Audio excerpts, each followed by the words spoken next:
ಮೈಸೂರಿಗೆ ಪ್ರಧಾನಿ ನರೇಂದ್ರ ಮೋದಿ ಅವರ ಆಗಮನವಾಗಿದೆ. ಪ್ರಧಾನಿಯಿಂದ ಇನ್ನೇನು ಕೆಲವೇ ಕ್ಷಣಗಳಲ್ಲಿ ವಿವೇಕ ಸ್ಮಾರಕ ಉದ್ಘಾಟನೆಯಾಗಲಿದೆ. ಮೈಸೂರಿನ ನಾರಾಯಣ ಶಾಸ್ತ್ರಿ ರಸ್ತೆಯಲ್ಲಿರುವಂತಹ ಒಂದು ಸ್ಮಾರಕ ಇದೆ. ಈ ಸ್ಮಾರಕವನ್ನ ಪ್ರಧಾನಿ ನರೇಂದ್ರ ಮೋದಿ ಅವರು ಕೆಲವೇ ಕ್ಷಣಗಳಲ್ಲಿ ಉದ್ಘಾಟನೆ ಮಾಡಲಿದ್ದಾರೆ. ಈಗಾಗಲೇ ಓವಲ್ ಗ್ರೌಂಡ್ಗೆ ಪ್ರಧಾನಿ ನರೇಂದ್ರ ಮೋದಿ ಅವರು ಸೇನಾ ಹೆಲಿಕಾಪ್ಟರ್ ಮೂಲಕ ಬಂದಿಳಿದಿದ್ದಾರೆ. ಕೆಲವೇ ಕ್ಷಣಗಳಲ್ಲಿ ವಿವೇಕ ಸ್ಮಾರಕ ಉದ್ಘಾಟನೆಯಾಗಲಿದೆ. ರಾಮಕೃಷ್ಣ ಆಶ್ರಮದಲ್ಲಿರುವಂತಹ ಒಂದು ಬೃಹದಾಕಾರದ ಒಂದು ಸ್ಮಾರಕ. ಓವಲ್ ಗ್ರೌಂಡ್ ನಲ್ಲಿ ವೇದಿಕೆ ಕಾರ್ಯಕ್ರಮ ಇದೆ. ಸಂಜೆ ರಾಮಕೃಷ್ಣ ಆಶ್ರಮದಲ್ಲೂ ಕೂಡ ಕಾರ್ಯಕ್ರಮ ಇರುವಂತದ್ದು. ಸಾರ್ವಜನಿಕರನ್ನು ಉದ್ದೇಶಿಸಿ ಕೂಡ ಮಾತನಾಡ್ತಾ ಇದ್ದಾರೆ. ಅಂದ್ರೆ ಎಲ್ರಿಗೂ ಕೂಡ ಅಲ್ಲ, ಒಟ್ಟು ಯಾರೆಲ್ಲ ಪಾಸ್ ಹೊಂದಿರ್ತಾರೆ ನೋಡಿ, ಅಲ್ಲಿ ಇವರಿಗೆ ಅವಕಾಶ ಇರುವಂತದ್ದು ಆ ಕಾರ್ಯಕ್ರಮಕ್ಕೆ ಹೋಗೋದಕ್ಕೆ. ಪ್ರಧಾನಿಯ ಆಗಮನ ಹಿನ್ನೆಲೆ ಮೈಸೂರಲ್ಲಿ ಅಲರ್ಟ್ ಆಗಿದ್ದಾರೆ ಪೊಲೀಸರು.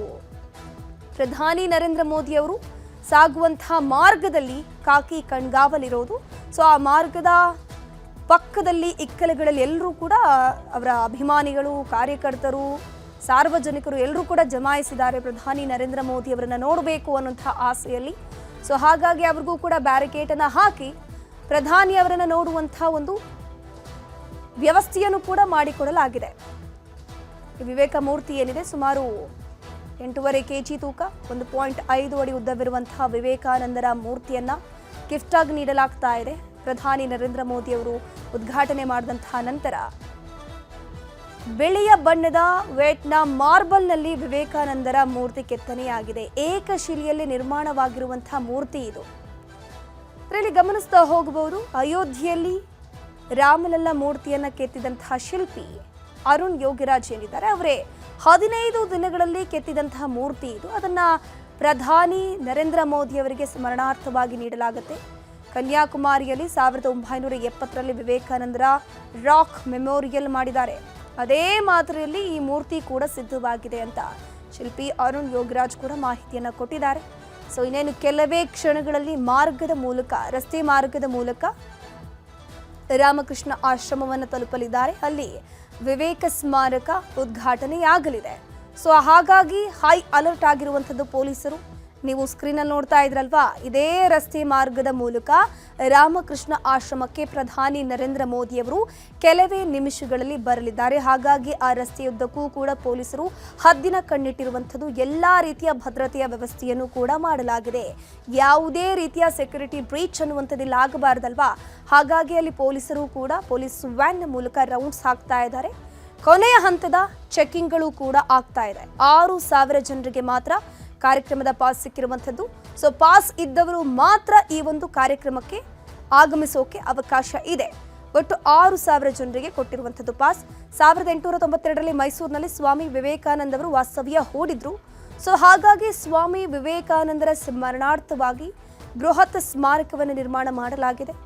ವಿವೇಕಾನಂದರು ವಾಸ್ತವ್ಯ ಹೂಡಿದ್ದ ಸ್ಥಳದಲ್ಲೇ ಈಗ ಸ್ಮಾರಕ ನಿರ್ಮಾಣ ಆಗಿರುವುದು.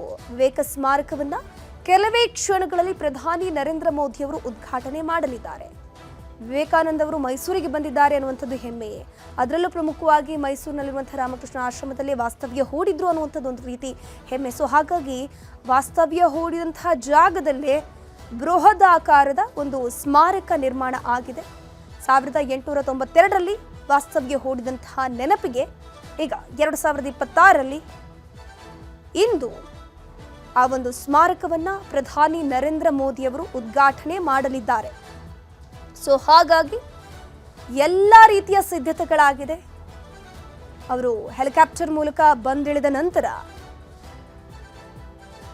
ರಾಜ್ಯಪಾಲ ಥಾವರ್ ಚಂದ್ ಗೆಹ್ಲೋಟ್, ಹಾಗೆಯೇ ಸಿಎಂ ಡಿಕೆ ಶಿವಕುಮಾರ್, ಹಾಗೆಯೇ ಸಚಿವ ಯತೀಂದ್ರ ಸಿದ್ದರಾಮಯ್ಯನವರು ಅದ್ದೂರಿಯಾಗಿ ಸ್ವಾಗತವನ್ನು ಕೋರಿದ್ದಾರೆ. ಇದಾದ ಮೇಲೆ ಈಗ ಫೈನಲ್ ಹಂತದ ಚೆಕಿಂಗ್ಸ್ ಆದ ಮೇಲೆ ಸ್ಕ್ರೀನಲ್ಲಿ ನೋಡ್ತಾ ಇದ್ರಲ್ಲ, ಇದೇ ರಸ್ತೆ ಮಾರ್ಗದ ಮೂಲಕ ಪ್ರಧಾನಿ ನರೇಂದ್ರ ಮೋದಿ ಅವರು ರಾಮಕೃಷ್ಣ ಆಶ್ರಮಕ್ಕೆ ಬರಲಿದ್ದಾರೆ. ಅದಾದ್ಮೇಲೆ ಅಲ್ಲಿ ವಿವೇಕ ಸ್ಮಾರಕ ಉದ್ಘಾಟನೆಯಾಗಲಿದೆ. ಐತಿಹಾಸಿಕ ಕ್ಷಣ. ಸ್ಕ್ರೀನಲ್ಲಿ ನೋಡ್ತಾ ಇದ್ರ, ಪ್ರಧಾನಿ ನರೇಂದ್ರ ಮೋದಿ ಅವರ ಆಗಮನ ಆಗ್ತಾ ಇದೆ. ಬೆಂಗಾವಲು ಪಡೆ ಕೂಡ ಇರೋದು. ಮೋದಿ ಮೋದಿ ಅನ್ನುವಂತಹ ಹರ್ಷೋದ್ಗಾರ ಘೋಷಣೆಗಳನ್ನ ಕೂಗ್ತಾ ಇದ್ದಾರೆ ಸಾರ್ವಜನಿಕರು.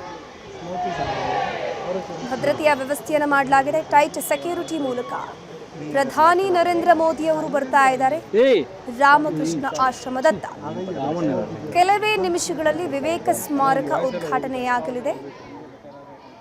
ಪ್ರಧಾನಿಯವರ ಸ್ವಾಗತವನ್ನ ಆಲ್ರೆಡಿ ರಾಜ್ಯಪಾಲರು ಹಾಗೂ ಸಿಎಂ ಸಚಿವ ಯತೀಂದ್ರ ಸಿದ್ದರಾಮಯ್ಯ ಎಲ್ಲರೂ ಕೂಡ ಮಾಡಾಯಿತು. ಈಗ ರಾಮಕೃಷ್ಣ ಆಶ್ರಮಕ್ಕೆ ಬಂದಾದ ಮೇಲೆ ಅಲ್ಲೂ ಕೂಡ ಸ್ವಾಗತಕ್ಕೆ ಎಲ್ಲ ರೀತಿಯ ಸಿದ್ಧತೆಗಳಾಗ್ತಾ ಇದೆ. ಕೆಲವೇ ನಿಮಿಷಗಳಲ್ಲಿ ರಾಮಕೃಷ್ಣ ಆಶ್ರಮಕ್ಕೆ ಅವರು ಭೇಟಿಯನ್ನು ಕೊಡ್ತಾ ಇದ್ದಾರೆ. ನೀವು ಸ್ಕ್ರೀನಲ್ಲಿ ನೋಡ್ತಾ ಇದ್ರೆ ಒಂದು ಕಡೆ ಬ್ಯಾರಿಕೇಡನ್ನು ಹಾಕಲಾಗಿದೆ. ಅಲ್ಲಿ ಕೂಡ ಅವರ ಅಭಿಮಾನಿಗಳು ನರೇಂದ್ರ ಮೋದಿ ಅಂತ ಘೋಷಣೆಯನ್ನು ಕೂಗ್ತಾ ಇದ್ದಾರೆ, ಮೋದಿ ಮೋದಿ ಅಂತ ಘೋಷಣೆಯನ್ನು ಕೂಗ್ತಾ ಇದ್ದಾರೆ. ಸೊ ಹಾಗಾಗಿ ಅಲ್ಲಿ ಪ್ರಧಾನಿ ಮೋದಿಯವರ ವಾಹನ ಏನಿದೆ ನಿಧಾನವಾಗಿ ಚಲಾಯಿಸಿಕೊಂಡು ಹೋಗಲಾಗ್ತಾ ಇದೆ.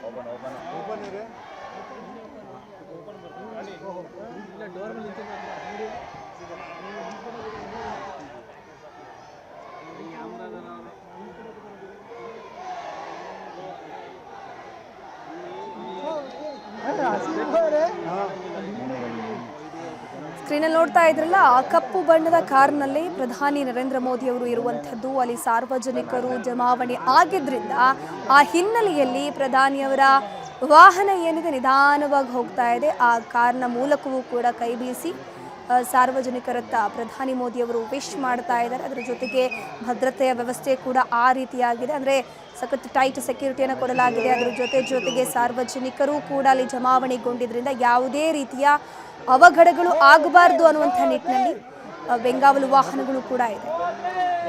ಇದ್ರ ಬಗ್ಗೆ ಹೆಚ್ಚಿನ ಮಾಹಿತಿ ನೀಡ್ತಾ ಹೋಗ್ತಾರೆ ನಮ್ಮ ಪ್ರತಿನಿಧಿ ಕೃಷ್ಣ, ದೂರವಾಣಿ ಸಂಪರ್ಕದಲ್ಲಿ ಜಾಯಿನ್ ಆಗಿದ್ದಾರೆ. ಕೃಷ್ಣ, ಸದ್ಯಕ್ಕೆ ಯಾವ ರೂಟ್ನಲ್ಲಿ ಪ್ರಧಾನಿ ಮೋದಿ ಅವರ ಸಂಚಾರ ಆಗ್ತದೆ? ಎಷ್ಟೊತ್ತಿಗೆ ರಾಮಕೃಷ್ಣ ಆಶ್ರಮಕ್ಕೆ ರೀಚ್ ಆಗ್ತಾರೆ?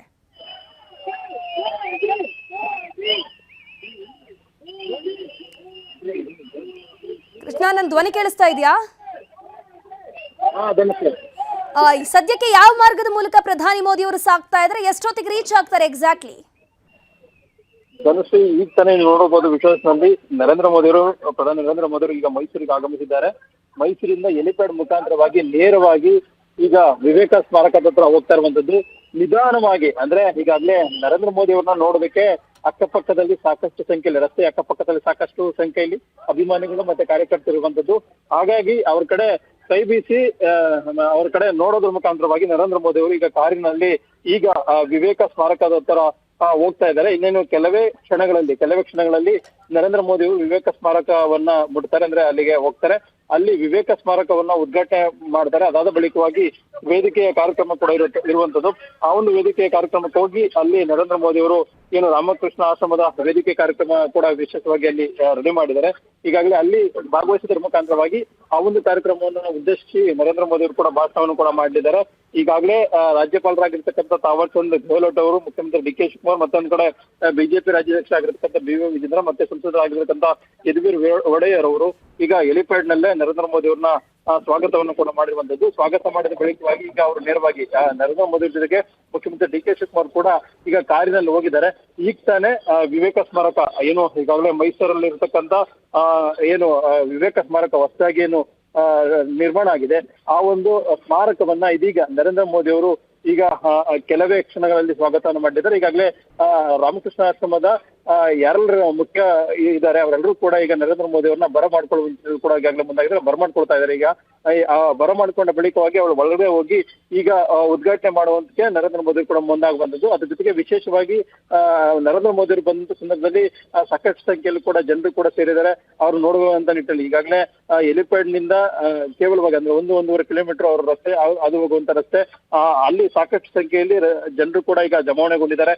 ನರೇಂದ್ರ ಮೋದಿ ಅವ್ರನ್ನ ಕೆಲವರು ಜನ ನೋಡ್ಕೊಂಡು ಕಣ್ತುಂಬಿಕೊಳ್ಳುವಂತದ್ದು ಕೂಡ ಸನ್ನಿವೇಶ ಕೂಡ ಕಂಡು ಬಂದಿರುವಂತದ್ದು. ಅದ್ರ ಜೊತೆಗೆ ನರೇಂದ್ರ ಮೋದಿ ಅವರು ನೋಡಿದ ಕೂಡಲೇ ಭಾರತ್ ಮಾತಾ ಕಿ ಜೈ ಮತ್ತೆ ಶ್ರೀರಾಮ್ ಹೆಸರಿನ ಘೋಷಣೆಯನ್ನು ಮಾಡೋದ್ರ ಮುಖಾಂತರವಾಗಿ ಈಗ ನರೇಂದ್ರ ಮೋದಿ ಅವರಿಗೆ ಕೂಡ ಸಾಮಾನ್ಯ ಜನರಿಗೆ ಕೂಡ ಸ್ವಾಗತವನ್ನು ಕೋರಿರುವಂತದ್ದು.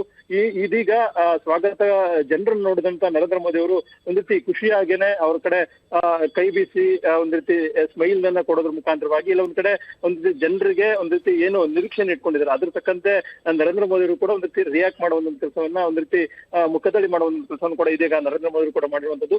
ಇನ್ನೇನು ಕೆಲವೇ ಕ್ಷಣಗಳಲ್ಲಿ ಈಗ ಏನು ವಿವೇಕ ಆ ಸ್ಮಾರಕವನ್ನು ಕೂಡ ನರೇಂದ್ರ ಮೋದಿ ಅವರು ಕೂಡ ಉದ್ಘಾಟನೆಯನ್ನ ಮಾಡಿದ್ದಾರೆ. ಈಗ ಹೆಲಿಪ್ಯಾಡ್ ನಿಂದ ನೇರವಾಗಿ ವಿವೇಕ ಸ್ಮಾರಕದ ಹತ್ರ ಈಗ ನರೇಂದ್ರ ಮೋದಿ ಅವರು ತಲುಪಿರುವಂತದ್ದು.